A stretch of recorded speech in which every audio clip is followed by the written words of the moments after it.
Hello， 今日同大家整一個喺快餐店都食到嘅蜜糖鬆餅。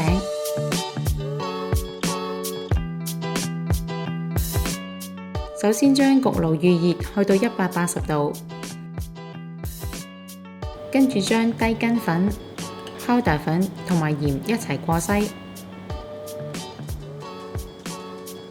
將無鹽牛油切粒放喺粉裡面。跟住用手指尖盡快混合到好似麵包糠嘅狀態。整嘅時候避免用手心混合，因為手心嘅熱力會將牛油融化。加入砂糖同埋蜜糖，攪勻，然後再加入雞蛋同牛奶，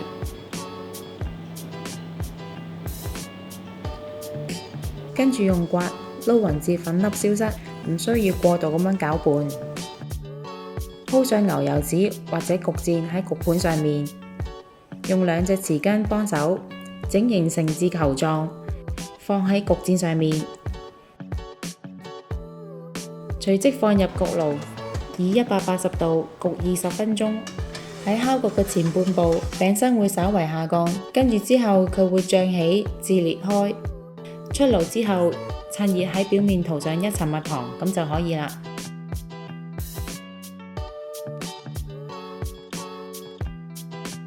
鍾意我哋條影片嘅朋友可以 Like、Subscribe、Share， 同埋記得撳着個鐘仔，可以第一時間收到我哋嘅最新資訊同埋影片。